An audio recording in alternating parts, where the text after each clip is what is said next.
কাফেররা আল্লাহ নবী সাহাবী হযরত আবু বকর সিদ্দিক রাদিয়াল্লাহু তাআলা আনহুকে ওনারা মারতে শুরু করে দেয়। কাফেররা মারতে থাকে, কাফেররা এত মারা মারতে থাকে। আল্লাহ নবী সাহাবী হযরত আবু বকর উনি এমন এত অসুস্থ হয়ে পড়লেন, উনি বেহুশ হয়ে পড়লেন, রোগ এত আক্রান্ত হয়ে পড়লেন। ও যুবকেরা, এদিকে কেউ একজন আবু বকর সিদ্দিকের মায়ের কাছে চলে গেলেন। ও আবু বকর সিদ্দিকের আম্মা জান, তোমার ছেলেকে কাফেররা এত মার মেরেছে, এত মার মেরেছে, তোমার ছেলে বেহুশ হয়ে পড়ে আছে, চলো চলো চলো, তোমার ছেলের কোনো সাড়া নাই। হযরত আবু বকর সিদ্দিক রাদিয়াল্লাহু তাআলা তার আম্মা জান একটা দুধ হাতে করে নিয়ে আবু বকর সিদ্দিকের কাছে চলে যায়। একটা দুধ হাতে করে নিয়ে, দুধের পেয়ালা হাতে করে নিয়ে খবর দিয়েছে, তোমার ছেলেকে কাফেররা এত মার মেরেছে, বেহুশ হয়ে পড়ে আছে, কোনো হুঁশ নাই, যাও। আবু বকর সিদ্দিকের মা চলে গেলেন। আবু বকর সিদ্দিকের মা গিয়ে দেখতে পেলেন, ও যুবকেরা, ও আমার মুরব্বি বাপ জানেরা, আবু বকর সিদ্দিকের আম্মা জান উনি দেখতে পেলেন আবু বকর সিদ্দিককে এত মার মেরেছে, উনি বেহুশ হয়ে পড়ে আছে, কোনো সাড়া নাই। ওনার আম্মা জান দিয়ে ডাক দেয়, বাবা আবু বকর, ওঠো বাবা ওঠো, তোমার এই অবস্থা কে করলো বাবা, তোমার এই অবস্থা কি করে হলো বাবা, ওঠো বাবা ওঠো। আল্লাহ নবী সাহাবী হযরত আবু বকর, তানার কোনো সাড়া নাই, তানার কোনো সাড়া নাই। আল্লাহ নবী সাহাবীর আম্মা জান দ্বিতীয়বার আবার বললেন, ও বাবা আবু বকর, ও বাবা আবু বকর, আমি তোমার আম্মা এসেছি বাবা, তুমি ওঠো বাবা, তুমি ওঠো বাবা। আল্লাহ নবী সাহাবী হযরত আবু বকর উনি হুঁশটা ফিরে পেলেন, হুঁশটা যেই না ফিরে পেলেন, আল্লাহ নবী সাহাবীর আম্মা জান আবু বকরকে বলতে লাগলেন, ও বাবা আবু বকর, তোমার এই অবস্থাটা কি করে হলো বাবা, তুমি একটু দুধটা পান করে নাও বাবা। আল্লাহ নবী সাহাবী হযরত আবু বকর রাদিয়াল্লাহু তাআলা ওই সময় বলেছিলেন, আম্মা জান আমি দুধ পান করব না, আমি দুধ খাবো না। আমার আম্মা জান যতক্ষণ পর্যন্ত না আমি আবু বকর আমার নবীকে না দেখতে পাবো, আমি আবু বকর দুধ খানা পান করব না। আরো জোরে বলেন না, আমি আবু বকর আমার নবীকে যতক্ষণ পর্যন্ত না দেখবো আম্মা জান আমি এই দুধ খাবো না। আমার নবী কোথায় আছে বলো, আমার নবী কোথায়, নবীর খবর কি? আল্লাহ নবী আম্মা জান, আল্লাহ নবী সাহাবীর আম্মা জান আবু বকরের আম্মা জান বলছেন, তোমার এই অবস্থায় তুমি পড়ে রয়েছো, তোমার শারীরিক কন্ডিশন খুব খারাপ, আর তুমি এখন নবীর খোঁজ নিচ্ছ। আবু বকর সিদ্দিক বলছে, মা আমি আবু বকর শহীদ হয়ে যাব, আমি আবু বকর মারা যাব, কিন্তু আমার নবীকে আমি বিন্দু পরিমাণ কষ্ট দিতে পারবো না। জোরে বলেন না। তানাদের কি ভালোবাসা, তানাদের কি মহব্বত, তানারা নিজে মার খেয়েছেন, নিজে পরিশ্রম করেছেন, রক্ত ঝরিয়েছেন, তারপরেও তানারা আল্লাহ নবীকে বিন্দু মাত্র তানাদের শরীরে আঘাত আনতে দেননি। জোরে বলি সুবহানাল্লাহ। একবার দরুদ শরীফ আল্লাহুম্মা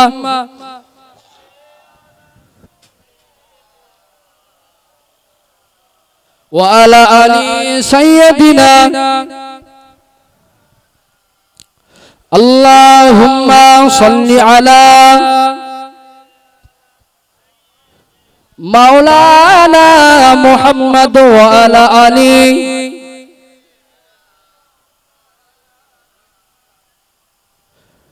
পাইলে নিরালাই গো নবী, পাইলে নিরালাই, পাইলে নিরালাই গো নবী, পাইলে নিরালাই। দুই কদমে চুমা খাবো, দুই কদমে চুমা খাবো, চরম ধুলি মাখবো গায়ে। জোরে বলেন না সুবহানাল্লাহ। পাইলে নিরালাই গো নবী, পাইলে নিরালাই, পাইলে নিরালাই গো নবী, পাইলে নিরালাই। দুই কদমে চুমা খাবো, দুই কদমে চুমা খাবো, চরম ধুলি মাখবো গায়ে। পাইলে নিরালাই গো নবী, পাইলে নিরালাই। দয়াল নবী কত দূরে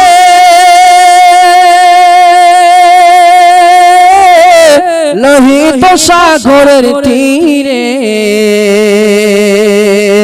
দয়াল নবী কত দূরে লোহিত সাগরের তীরে মদিনারি সোনার ঘরে মদিনারি সোনার ঘরে আছেন তিনি সর্বদাই জোরে হবে না সুবহানাল্লাহ পাইলে নিরালাই গো নবী পাইলে নিরালাই পাইলে নিরালাই গো নবী পাইলে নিরালাই দুই কদমে চুমা খাবো দুই কদমে চুমা খাবো চরণ ধুলি মাখবো গায় পাইলে নিরালাই গো নবী পাইলে নিরালাই উম্মতি উম্মতি বলে কান্দেন তিনি দশাগর ভরে উম্মতি উম্মতি বলে কান্দেন নবী জীবন ভরে এখনো কান্দেন নবী এখনো কান্দেন নবী পাপী উম্মতের মায়ায় জোরে হবে না সুবহানাল্লাহ পাইলে নিরালাই গো নবী পাইলে নিরালাই পাইলে নিরালাই গো নবী পাইলে নিরালাই দুই কদমে চুমা খাবো দুই কদমে চুমা খাবো চরণ ধুলি মাখবো গায় পাইলে নিরালাই গো নবী পাইলে নিরালাই আল্লাহুম্মা মাওলানা মুহাম্মদ ওয়া আলা আলি সাইয়্যিদিনা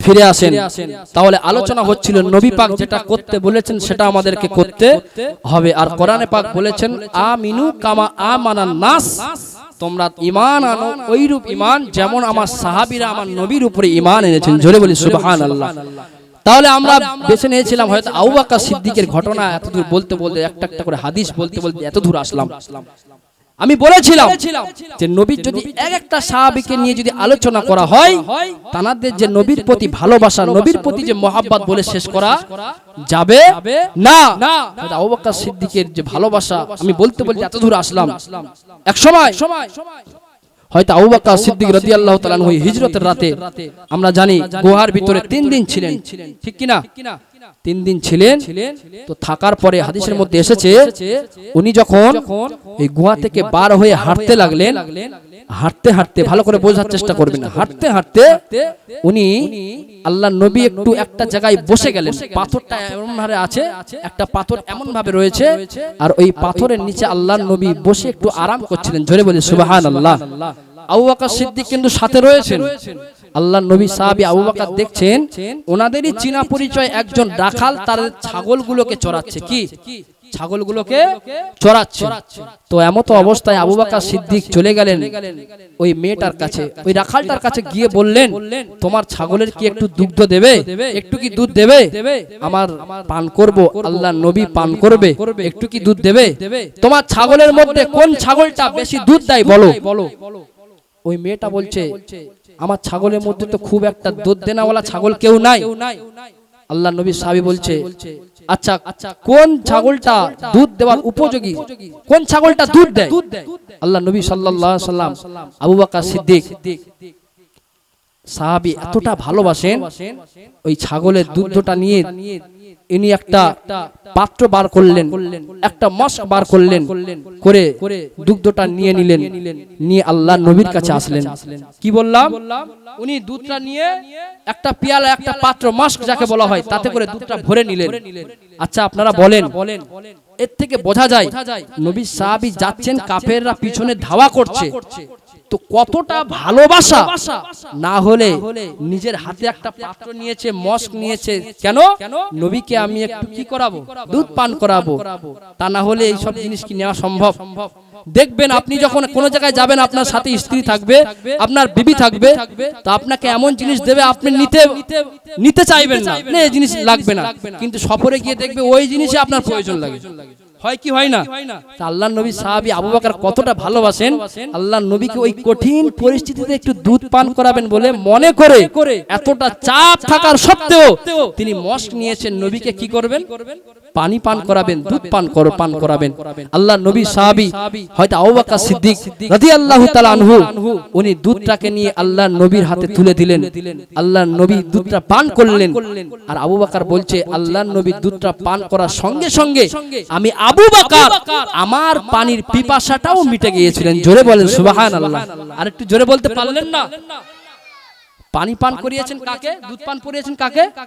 আল্লাহর নবীকে। আর পিপাসা মিটছে কার? একবার আল্লাহু আকবার বলবেন না? আর একবার আল্লাহু আকবার বলবেন না? কতটা মহাব্বত। আমরা এরকম হয় না যাকে বেশি মহাব্বত করি, বাচ্চা যদি পানি পান করে, বাচ্চা যদি ঠিক থাকে আমি আপনি ঠিক থাকি, ঠিক কি না? সেই তদ্রূপ ঠিক আল্লাহর নবী সাহাবীরাও এমনটা ভালোবাসতেন, নবী পান করেছেন আমি আবু বকর আমার পিপাসা মিটে গিয়েছে। আর জোরে বলেন সুবহানাল্লাহ। আমি বোঝাতে চাইছিলাম আমিনু কামা আমানান নাস, কেমন ভাবে নবীকে তারা ভালোবেসেছে, কেমন ভাবে নবীকে তারা মহাব্বত করেছে। আজ আমি আপনি নবীকে মহাব্বত করতে পারিনি, আজ আমি আপনি নবীকে ভালোবাসতে পারিনি, আজ আমি আপনি নবীর কথাগুলোকে মান্যতা দিতে পারিনি। নবী যে কাজটা করতে বলেছেন আমরা সে কাজের দিকে ধাবিত হচ্ছি না, বরং নবী যে কাজগুলো করতে নিষেধ করেছে আমরা সেই কাজের দিকে বেশি বেশি করে ধাবিত হচ্ছি, ঠিক কি না? নবী বলেছেন যে তোমরা বেশি বেশি করে আমার সুন্নাতের উপরে তোমরা জীবনটা চালাও। যদি তোমরা আমার সুন্নাতের উপর জীবনটা চালাতে পারো, জীবন নামক গাড়িটা যদি আমার সুন্নাতের উপরে আল্লাহর হুকুমের উপর যদি চালাতে পারো, তাহলে আল্লাহ পাক রব্বুল আলামিন তোমাদেরকে আল্লাহ পাক নাজাত দিয়ে দিবেন। জোরে বলি সুবহানাল্লাহ। কোন নবী আমরা পেয়েছি, আমরা কোন নবীর উম্মত আমরা একটু ভাবিনি, আমরা একটু চিন্তা করিনি। এই যে মাসটা আগের মাস মেরাজ শরীফের মাস, আমরা জানি আল্লাহর নবী সাল্লাল্লাহু আলাইহি সাল্লাম যখন মেরাজে গেলেন, যখন প্রথম আসমানে গেলেন, প্রথম আসমানে গিয়ে উনি যখন অনুমতি চাইলেন ফেরেশতা জিবরাইল বলে তোমার সঙ্গে কে? আমার সঙ্গে নবী মুহাম্মদ সাল্লাল্লাহু আলাইহি সাল্লাম। বলে ওনাকে কি আমার কাছে আসতে বলা হয়েছে? বলে হ্যাঁ আল্লাহ হুকুম দিয়েছেন। দরওয়াজাটা খুলে দিলেন, প্রথম আসমানে হযরত আদম আলাইহিস সালামকে দেখলেন এবং আদম আলাইহিস সালামের সঙ্গে দেখা হলেন এবং বললেন আদম আলাইহিস সালাম আল্লাহর নবীকে স্বাগতম জানালেন আর বললেন যাও। নবী আদম জানালেন তোমার উম্মতদেরকে আমি আদম সালাম জানালাম। জোরে বলি সুবহানাল্লাহ। আমি বোঝাতে চাচ্ছি একটাই, যে আমাদেরকে সালাম জানিয়েছেন খোদকে নবী আদম আলাইহিস সালাম। তাহলে আমরা কি উম্মত, আমরা কত বড় দরজা আল্লাহ পাক দিয়েছে, আল্লাহ পাক আমাদেরকে কতটা মর্যাদা দিয়েছে। কিন্তু আজ আমরা মুসলমান সেই মর্যাদাগুলোকে না নিয়ে, সেই কোরআনগুলোকে না নিয়ে, সেই হাদিসগুলোকে না নিয়ে আমরা বেপথে চলি, আমরা শয়তানের পথে চলি, আমরা শয়তানের ধোঁকার মধ্যে পড়ে আছি। আজ মুসলমান তাকিয়ে দেখেন, ভালো কাজের কথা বললে তারা এদিকে আসবে না, কিন্তু যত খারাপ কাজের দিকে, এই জায়গায় যদি একটা কোনো ফাংশন হতো তাহলে এই জায়গায় মানুষ আজকের জায়গা দিতে পারতো না। আমাদের এই গ্রামে যতগুলো বাড়ি রয়েছে যদি একজনও করে এই মজলিসে বসে সব ভেঙে ফেলতে হবে, জায়গা দেওয়া যাবে না, ঠিক কি না? কিন্তু আজ মুসলমান কানে আওয়াজ পড়ার পরেও যারা রাস্তাঘাটে এদিকে ওদিকে চায়ের দোকানে আড্ডা মারছে, সাক্ষী থাকো আল্লাহ পাক কিন্তু তোমাদেরকে দেখছেন। আল্লাহ পাক ছাড় দেয় কিন্তু ছেড়ে দেয় না। আমাকে আপনাকে ছাড় দিয়েছেন কিন্তু ছেড়ে দেবে না। কোন নবী আমরা পেয়েছি, আমাদের কি একটু মনে আশা জাগে না? আমাদের কি মনে কি একটু কষ্ট হয় না? কি নবী আমরা পেয়েছি। আল্লাহ নবী সাল্লাল্লাহু আলাইহি ওয়াসাল্লাম ছোটবেলায় হযরত আব্বাস রাদিয়াল্লাহু তাআলা আনহু উনি দেখতে গেলেন, আল্লাহ নবীর বাড়িতে গেলেন, তো উনি দেখছে আল্লাহ নবী দোলনাতে দোল খাচ্ছে, দোলনাটা অটোমেটিক, আল্লাহ নবী দোলনাটা অটোমেটিক দোল খাচ্ছে। জোরে বলি সুবহানাল্লাহ। এই দেখছেন কে? কে দেখছেন? আল্লাহ নবী সাহাবী হযরতে আব্বাস রাদিয়াল্লাহু তাআলা আনহু। আর দেখছেন আল্লাহ নবী দোলনাটা অটোমেটিক দোল খাচ্ছে, পাশে আম্মাজান শুয়ে রয়েছে, আর আল্লাহ নবী হাতটা যেদিকে করছে আসমানের চাঁদটা এদিক ওদিক হচ্ছে। জোরে বলি সুবহানাল্লাহ। আল্লাহ নবীর হাতটা যেদিকে করে আসমানের চাঁদটা ওদিকে ঢলে পড়ে, আল্লাহ নবী হাত এদিকে করে এদিকটাও আসমানের চাঁদটা ঢলে পড়ে। আল্লাহ নবী বড় হলেন, বড় হওয়ার পরে আব্বাস রাদিয়াল্লাহু তাআলা আনহু একবার সুযোগ করলেন, আমার ভাতিজা ইয়া রাসূলুল্লাহ হাবিবাল্লাহ হুজুর আমি আপনাকে একটা কথা জিজ্ঞেস করবো, আমাকে কি একটু বলবে? তুমি যখন ছোট্ট ছিলে, তুমি যখন বাচ্চা ছিলে, আমি তোমাকে দেখতে গিয়েছিলাম। আমি দেখতে গিয়ে দেখি তোমার সঙ্গে দুটো ঘটনা ঘটেছে। আমি গিয়ে দেখি তোমার মা পাশে শুয়ে রয়েছিল, আর তোমার দোলনাটা অটোমেটিক দোল খাচ্ছিল। জোরে বলেন সুবহানাল্লাহ। আর আমি দেখতে পেলাম আপনার হাতটা যেদিকে যায়, আসমানের চাঁদটা ওদিকে যায়। এর ভিতরে ইতিহাসটা কি লুকিয়ে আছে একটু আমাকে বলবে? একটু জোরে বলেন না সুবহানাল্লাহ। তাহলে নবী যখন হয়েছিল ছোট্ট বেলায়, যখন দোলনাতে বাচ্চারা দোল খায়, কখন কখন দোল খায়? 1.5 বছর 1 বছরের বাচ্চা, 6 মাসের বাচ্চা দোলনাতে দোল খায় নাকি? না বড় অবস্থায় দোল খায়? তো নবীর পাক ছোট অবস্থায় ঘটে যাওয়া কথা, আর ওটা জিজ্ঞেস করছেন কখন? বড় অবস্থায়। তো আল্লাহ নবী কি বলতে পারবেন? বলতে পারবেন? আমাদের আকীদা হচ্ছে আল্লাহ নবী বলতে পারবেন। আল্লাহ নবী সাহাবীকে বলছেন, আল্লাহ নবী হযরত আব্বাস রাদিয়াল্লাহু তাআলা বলছেন, আমার চাচাজান আব্বাস রাদিয়াল্লাহু তাআলা আনহু, আসলে এই কথাটা বলতে গেলে আমার বড় কষ্ট হয়। আল্লাহ নবী আমার জানিয়ে দিলেন, ও আমার চাচাজান, আমি নবী, আমি যখন ছোট ছিলাম, আমি যখন বাচ্চা ছিলাম, তুমি আমাকে দেখেছিলে। আমার দোলনাটা অটোমেটিক দোল খাচ্ছিল, আমার দোলনাটা অটোমেটিক দোল খাচ্ছিল। আমার মা পাশেতে শুয়েছিল, আমার মা পাশেতে ঘুমিয়েছিল। আমার মাটা দোলনা দোল দেয় না, অটোমেটিক আমার দোলনাটা দোল খায়। এর ভিতরে কারণ হলো, এর একটা কারণ হলো, ও আমার সাহাবী, আমি নবী, আমি ছোটবেলায় আমার আব্বা জানকে হারিয়েছি, আমার আম্মা জান বেঁচেছিল, আমার দাদু জান আমার এমন করে অনেক কষ্টের মধ্যে আমার জীবনটা কেটেছে, আমি আমার আব্বাকে দেখতে পাইনি। ও আমার চাচাজান, আমি নবী, আমার মা একা সারাটা দিন পরিশ্রম করে, সারাটা দিন পরিশ্রম করার পরে আমার মা আমাকে দোলনাটা দোল দিতে গিয়ে আমার মা শুয়ে পড়ে, আমার মা ঘুমিয়ে পড়ে। আমার মা ঘুমিয়ে যায় না পড়ে, আল্লাহ পাকের ফেরেশতা জিবরাইল এসে আমার দোলনাটা দোল দিয়ে দেয়। আরো জোরে বলেন না। আমার মা, আমার আব্বাজানকে আমি হারিয়েছি, আমার মা আমাকে দোলনাতে দোল দিতে দিতে ঘুমিয়ে পড়ে। আমার মা পরিশ্রম করে, সংসারে পরিশ্রম করে, রাতে দোলনাটা দোল দিতে দিতে মা শুয়ে পড়ে। আল্লাহ পাক ফেরেশতা জিবরাইল পাঠিয়ে দিয়ে আমার দোলনাটা দোল দিতে থাকে। জোরে বলেন না সুবহানাল্লাহ। আব্বাস রাদিয়াল্লাহু তাআলা আনহু বললেন, এটা না হয় বুঝলাম, আর একটা কথা বলেন, যে আপনি যখন হাতটা এদিকে করছিলেন, আপনার হাত যেদিকে যায় আসমানের চাঁদটাও সেদিকে যায়, এর মধ্যে কি ইতিহাস লুকিয়ে রয়েছে একটু বলেন। আল্লাহ নবী আমার বললেন, ও আমার চাচাজান, আমি নবী, আমি যখন ছোট ছিলাম, আমি যখন বাচ্চা ছিলাম, আমার আব্বা জানকে হারিয়েছি, আমার আম্মা জানকে হারিয়েছি। আমার খেলনা কিনে দেওয়ার মতো কেউ ছিল না, আমার আব্বা ছিল না, আমার আম্মা ছিল না। ও আমার চাচাজান, আমাকে কেউ খেলনা কিনে দেওয়ার মতো লোক ছিল না। তাই আমি যখন শুয়ে পড়তাম, আমি যখন ঘুমিয়ে যেতাম, আমার হাতগুলো যখন নড়াচড়া করত, আল্লাহ পাক আমার জন্য আসমানের চাঁদটাকে খেলনা স্বরূপ বানিয়ে দিয়েছিলেন। ও আমার চাচাজান, আমি যখন হাতটা এদিক ওদিক করি, আসমানের চাঁদখানা এদিক ওদিকে করে, তার কথা, তার কারণ হলো আল্লাহ পাক আমাকে আসমানের চাঁদটাকে আমার খেলনা তৈরি করে দিয়েছিলেন। আসমানের চাঁদকে নবীকে কি করে দিয়েছেন? খেলনা করে দিয়েছেন। নবীর দোলনাটা কে দোল দেবে? তিনি পাঠিয়ে দিচ্ছেন কাকে? ফেরেশতা জিবরাইলকে। আমি বোঝাতে চাচ্ছি কোন নবীর উম্মত আমরা হয়েছি, কোন নবীর উম্মত আমরা হয়েছি, যে নবীর দোলনাটা খোদ আল্লাহ পাক জিবরাইলকে দিয়ে দেয়, যার খেলনাটা চাঁদ হয়। এর চাইতে আর বড় কি নসিব হতে পারে আমাদের? কিন্তু মুসলমান আমরা অনেক পিছিয়ে। আমি যে কথা বলেছিলাম যে সাহাবীরা কিভাবে নবীকে ভালোবাসেন, আমিনু কামা আমানান নাস, এর তাফসীর হচ্ছে সাহাবারা যেভাবে ঈমান আনে আমার নবীর উপরে তোমরা ঠিক তদ্রূপ ঈমান আনো। জোরে বলি সুবহানাল্লাহ। যুদ্ধের ময়দানে উহুদের যুদ্ধ, হযরতে আবু তালহা রাদিয়াল্লাহু তাআলা আনহু উনি এমন সময় যুদ্ধ করছে, নবীর থেকে সাহাবীরা একটু দূরে সরে গেলেন, সাহাবীরা কাছে নেই। এমন তো অবস্থায় আল্লাহর নবীকে হযরতে আবু তালহা রাদিয়াল্লাহু তাআলা আনহু দেখে ফেললেন।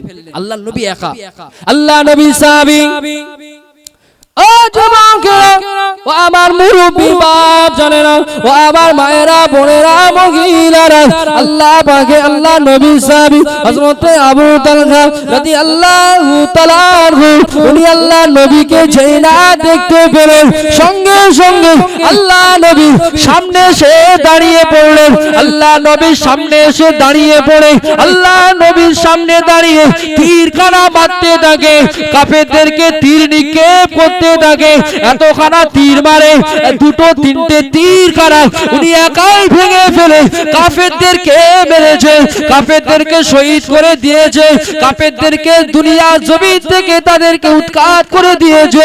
ও যুবকেরা, ওই সময়ে আল্লাহ নবী উনি দেখতে পেলেন হযরত আবু তালহা রাদিয়াল্লাহু তাআলা আনহুর পাশ দিয়ে মুখখানা এভাবে বাড়িয়ে দিয়ে উনি দেখতে লাগলেন আমার সাহাবীরা কেমন আছে। কি বলছে বুঝতে পেরেছি? উনি দেখতে পেলেন যে আবু তালহা রাদিয়াল্লাহু তাআলা আনহু এত তীর মারছে, একটা দুটো তীর ভেঙে ফেলেছে, এতটা তীর আন্দাজ করছে। হযরত আবু তালহা রাদিয়াল্লাহু তাআলা আনহু কিন্তু নবীকে গার্ড করে রেখেছে এমন ভাবে নবীকে যেন তীর না লাগে। আল্লাহর নবী দেখছেন, দাঁড়িয়ে দেখছে সাইডে আমার সাহাবীদের অবস্থাটা কি। আল্লাহর নবী সাহাবী আবু তালহা বলছেন, ইয়া রাসূলুল্লাহ, আপনি মুখটা বাড়াবেন না, আপনি যদি মুখটা বাড়ান কাফেরদের তীর যদি আপনার এসে শরীরে লাগে আপনি কষ্ট পাবেন। আমি আবু তালহা রাদিয়াল্লাহু তাআলা আনহু আমার শরীরে এক ফোঁটা রক্ত থাকতেও আমি আবু তালহা রাদিয়াল্লাহু তাআলা আনহু আপনার শরীরে আমি একটু জখম হতে দেব না। জোরে বলি না সুবহানাল্লাহ, আরো জোরে বলি সুবহানাল্লাহ। এই হলো নবীদের ভালোবাসা, এই হলো নবীদের প্রেম, এই হলো নবীদের মুহাব্বত। আল্লাহ নবী শুধু যুদ্ধের ময়দানে বলেছেন, বাবা সাহাবীরা যুদ্ধ করতে হবে, চলো তোমরা যুদ্ধের কাতারটা ঠিক করে নাও, যুদ্ধ করতে হবে। আজ তোমরা যুদ্ধ যদি কাফেরদের সঙ্গে করো ইসলামটা জয় হবে, না হয় ইসলামটা শেষ হয়ে যাবে, যুদ্ধ করতে হবে। আল্লাহর নবী সাহাবারা কাতার ঠিক করছেন। তো এমন তো অবস্থায় একজন ব্যক্তি, একজন সাহাবী আল্লাহর নবীকে বলছে, ইয়া রাসূলুল্লাহ, আজকের আমরা যাদের সঙ্গে যুদ্ধ করতে এসেছি, ইয়া রাসূলুল্লাহ, ওদের মধ্যে এমন একজন ব্যক্তি আছে যে একা 15 জনের সঙ্গে লড়াই করে। ইয়া রাসূলুল্লাহ, আমরা তাদের সঙ্গে যুদ্ধ করব, কেমন লাগছে ইয়া রাসূলুল্লাহ? আল্লাহর নবী কোনো কথা বললেন না। 3 বার ওই ব্যক্তি বললেন, আল্লাহর নবী চুপ থাকলেন, কিছু বললেন না। তৃতীয়বারে চতুর্থবার আল্লাহর নবী বললেন, বাবা তুমি তো বারবার এই কথা বলছো, আচ্ছা আমার সাহাবীরা তোমরা তো বলো, ওদের মধ্যে যদি একজন বীর পালোয়ান থেকে থাকে যে 15 জনের সঙ্গে একা লড়াই করে, আমার দলের এমন কি কোন সাহাবী আমার নাই, সেই ব্যক্তির সঙ্গে, ওই বীর পুরুষের সঙ্গে আমার কি কোন সাহাবী নেই, তার সঙ্গে মোকাবিলা করবে, যুদ্ধ করবে? আমি কি বুঝাতে পারিনি? যে 15 জনের সঙ্গে লড়াই করে কাফের, আমার দলের মধ্যে কি কেউ এমন ব্যক্তি নেই, এমন কোন সাহাবী নেই, ওই ব্যক্তির সঙ্গে, ওই কাফেরের সঙ্গে, বীর পুরুষের সঙ্গে আমার সাহাবী লড়াই করবে? আল্লাহর নবী বললেন, আমার দলে কে আছে একটু দাঁড়িয়ে যাও, একটু হাতটা তোলো। আল্লাহর নবী আমার সাহাবীদেরকে বলতে লাগলেন, ও আমার সাহাবীরা, তোমরা কে আছো বাবা, তোমরা কোথায় আছো বাবা, এই কাফেরের সঙ্গে তোমরা যুদ্ধ করবে বাবা, কে আছো বাবা, হাতখানা তোলো বাবা, হাতখানা লম্বা করো বাবা। আল্লাহ নবী সাহাবীরা সবাই বসে রয়েছে, সবাই চুপটি মরে বসে রয়েছে। একজন ছোট সাহাবী আল্লাহ নবীর সামনে দাঁড়িয়ে গিয়ে আল্লাহ নবীকে বলতে লাগলো, ইয়া রাসূলুল্লাহ হাবিবাল্লাহ, ইয়া রাসূলুল্লাহ হাবিবাল্লাহ, আমি ওই কাফেরের সঙ্গে আমি যুদ্ধ করব, আমি মোকাবিলা করব, আমি যুদ্ধ করব। আল্লাহ নবী আবার বললেন, ও বাবা সাহাবী, তুমি হলো ছোট বাবা, তোমার চাইতে অনেক বড় সাহাবী আছে, তুমি পারবে না, তুমি বসে পড়ো, তোমার ক্ষমতা কম, তুমি শারীরিক দিক থেকে তুমি অনেক দুর্বল, তুমি বসে যাও, তোমার চাইতে অনেক বড় বড় সাহাবী আছে। কি বলছি বোঝাতে পেরেছি? দলের মধ্যে একজন ছোট দাঁড়িয়ে বলছে ইয়া রাসূলুল্লাহ আমি যুদ্ধ করব। আল্লাহর নবী বললেন তোমার চাইতে তো অনেক ক্ষমতাবান অনেক বীর পুরুষ সাহাবী আমার আছে, তুমি বসে যাও। ওই ব্যক্তিটা বসে পড়লেন, নবী সাহাবীটা বসে পড়লেন। দ্বিতীয়বার আবার বললেন কে আছো উঠো আমার সামনে দাঁড়াও, ওই পালোয়ানের সঙ্গে যুদ্ধ করবে, একটু উঠে দাঁড়াও।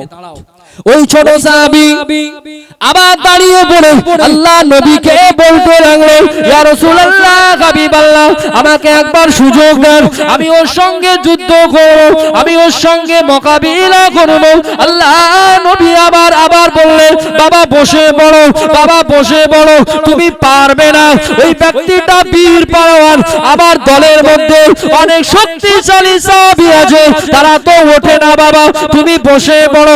আল্লাহ নবী সাহাবী দ্বিতীয়বার আবার বসে পড়লেন। আল্লাহ নবী তৃতীয়বার বললেন ও বাবা সাহাবীরা তোমাদের মধ্যে কে আছো বাবা, তোমাদের মধ্যে কে আছো বাবা ওই ব্যক্তির সঙ্গে যুদ্ধ করবে, ওই কাফেরের সঙ্গে মোকাবিলা করবে, দাঁড়িয়ে যাও বাবা দাঁড়িয়ে যাও। তৃতীয়বার ওই ছোট সাহাবীটা আবার দাঁড়িয়ে পড়ে বললেন ইয়া রাসূলুল্লাহ হাবিবাল্লাহ আমাকে একটু সুযোগ করে দেন, আমি ওই কাফেরের সঙ্গে যুদ্ধ করব। জোরে বলেন না সুবহানাল্লাহ। ছোট সাহাবী বারবার তিনবার উঠে বললেন আমাকে একবার সুযোগ করে দাও, আমি যুদ্ধ করব, আমি ওর সঙ্গে মোকাবিলা করব। আল্লাহ নবী তিনবার বসিয়ে দিলেন। এরপরে চতুর্থবার যখন উঠলেন তা আল্লাহ নবী বললেন বাবা আবু বকর, আল্লাহ নবী সাহাবীকে বলছে তোমার চাইতে তো অনেক বড় বড় সাহাবীরা আছে, তারা উঠছে না, তুমি বারবার হাতটাকে কেন তুলছো বাবা, তোমার মধ্যে কি এমন আছে, তোমার মধ্যে কি এমন ক্ষমতা আছে, তুমি ওই বীর পালোয়ানের সঙ্গে তোমার শারীরিক দিক থেকে তুমি অনেকটা দুর্বল, তোমার চাইতে অনেক শক্তিবান তারা আছে, তারা না উঠছে না, তোমার কি এত সাহস, তোমার কাছে কি এমন বল আছে, তুমি ওর সঙ্গে মোকাবিলা করার জন্য তুমি বারবার উঠে দাঁড়াচ্ছ, কি এমন ক্ষমতা আছে? আল্লাহ নবীর ওই ছোট্ট সাহাবী আল্লাহ নবীকে বলতে লাগলেন ইয়া রাসূলুল্লাহ হাবিবাল্লাহ আল্লাহ পাকে নবী আমি আপনার সাহাবী, আমার কাছে কোনো কিছু নাই, আমার কাছে তলোয়ার নাই, আমার কাছে কোনো কিছু নাই, ইয়া রাসূলুল্লাহ হাবিবাল্লাহ আমার কাছে একটা জিনিস আছে, আমার কাছে একটা শক্তি খানা আছে, ওই শক্তিটা হলো আল্লাহ আল্লাহর রাসূলের শক্তি। আরো জোরে বলেন আমার কাছে তীর নাই, আমার কাছে তলোয়ার নাই, আমার কাছে কিছু নাই, তবে আমার কাছে একটা ক্ষমতা আছে, সেই ক্ষমতাটা কিসের বলো না? আল্লাহ আল্লাহ রসুলের ক্ষমতা। যার ভিতরে আল্লাহ আল্লাহ রসুলের ক্ষমতা থাকে তার আর কোনো ক্ষমতা তীর তলোয়ারের প্রয়োজন হয়? আল্লাহ নবী তো খুশি হয়ে গেলেন, খুশি হয়ে এতটাই হয়ে গেলেন নবী নিজের পাগড়িটা খুলে দিয়ে আর তলোয়ারটা দিয়ে বললেন বাবা সাহাবী যাও, তুমি চলে যাও, তুমি বেদিনদের সঙ্গে যুদ্ধ করে এসো, ওই কাফেরের সঙ্গে তুমি যুদ্ধ করে এসো। আল্লাহ নবীর ওই ছোট্ট সাহাবী ও যুবক ও আমার মুরব্বি বাপ জানেরা ও আমার মায়েরা বোনেরা মহিলারা, আল্লাহ নবীর ওই ছোট্ট সাহাবী তলোয়ারটা নিয়ে চলতে শুরু করে দেয়। এমন তো অবস্থায় কাফেরদের কাছে চলে যায়, বেদিনদের কাছে চলে যায়, বেদিনদেরকে বলতে লাগে ও বেদিনের দলেরা তোমাদের মধ্যে কে বীর পুরুষ আছে বলো, তার সঙ্গে আমি যুদ্ধ করব। তোমাদের মধ্যে এমন নাকি ব্যক্তি আছে যে 15 জনের সঙ্গে লড়াই করে, আমি নবী সাহাবী আমি তার সঙ্গে লড়াই করব, সে কোথায় আছে তাকে ময়দানে আসতে বলো, তাকে ময়দানে আসতে বলো। তাদের দলের লোকেরা বলতে লাগলো ও নবী সাহাবী চলে যাও, চলে যাও, তুমি যদি বাঁচতে চাও চলে যাও, চলে যাও, তিনি এত বীর পালোয়ান, তার সঙ্গে তোমরা যুদ্ধ করতে এসেছো, চলে যাও, চলে যাও, যদি জীবনটাকে ঠিক রাখতে যাও তোমরা তাহলে চলে যাও। কি বললেন কাফেরেরা? নবী সাহাবীকে বললেন এই বাবুরা তোমরা বসে পড়ো, সব বসে যাও, একটু এদিকে শোনেন। কাফেরেরা নবী সাহাবী এদিকে একটু শ্রবণ করেন। নবী সাহাবী ছোট্ট সাহাবী উনি চলে গিয়েছেন কোথায়? ওই বীর পুরুষের সঙ্গে কি করবে? বীর পুরুষের সঙ্গে লড়াই করবে। তো গিয়েছে, এ তো ছোট্ট সাহাবী, গায়ে তো অতটা বল নাই, শক্তি নাই, তো কাফেররা তাকে দেখে অবহেলা করছে, অবহেলা করছে যে তুমি আমাদের এই বীর পালোয়ানের সঙ্গে লড়বে, হ্যাঁ, যে একা 15 জনের সঙ্গে লড়াই করে আর তুমি লড়বে, যদি বাঁচতে চাও তাহলে ময়দান ছেড়ে চলে যাও, তুমি পারবে না। কত মানুষকে মেরে ফেললো আর তুমি তো ছোট বাচ্চা, তুমি এর সঙ্গে যুদ্ধ করবে? চলে যাও, যদি জীবনকে ঠিক রাখতে যাও তাহলে চলে যাও। নবী সাহাবী বলছে, সাহাবীর নামটা মনে রাখেন, হযরত আলী রাদিয়াল্লাহু তাআলা আনহু। জোরে বলেন না, আর একটু জোরে বলা গেল না? হযরত আলী রাদিয়াল্লাহু তাআলা আনহু বলছেন, আমি এসেছি, আমার কাছে তীর নাই, তলোয়ার নাই, তবে আমার কাছে আল্লাহ আল্লাহর নবীর শক্তি আছে, আমি কাউকে ডরি না, আমার কাছে নবীর ক্ষমতা আছে, আমি কাউকে ভয় পাই না, তোমাদের বীর পালোয়ানকে আমার সামনে আসতে বল। কি বলেছে? তোমাদের বীর পালোয়ানকে আমার সামনে আসতে বলো, আমি যুদ্ধ করব। তারা তো অবহেলা করছে, ছোট একজন, একে তো একবারে মেরে ফেলবে, একবারে শেষ করে ফেলবে। এমত অবস্থায় যখন বারবার নবী সাহাবী বলছে, তো কাফেরদের ওই যে লিডার, যে হেড, সে সামনের দিকে এগিয়ে এসে তখন সে নিজে বলছে, চলে যা, যদি বাঁচতে চাস চলে যা, আমি একজন বীর পালোয়ান, আমার সঙ্গে 15 জন পারে না, আমি একা, আর তুই একটা ছোট বাচ্চা, আমার সঙ্গে লড়বি, আমার সঙ্গে তুই যুদ্ধ করবি বলে এসেছিস, যা চলে যা, বাড়িতে চলে যা, যদি বাঁচতে চাস। বলে না, আমি তোমার সঙ্গে যুদ্ধ করব, আমি তোর সঙ্গে যুদ্ধ করে আমি আমার যদি জানটা থাকে, আল্লাহ যদি আমার হায়াত রাখে, আমি যদি শহীদ হয়ে যাই, আমি শহীদের দরজা পাবো। জোরে বলি সুবহানাল্লাহ।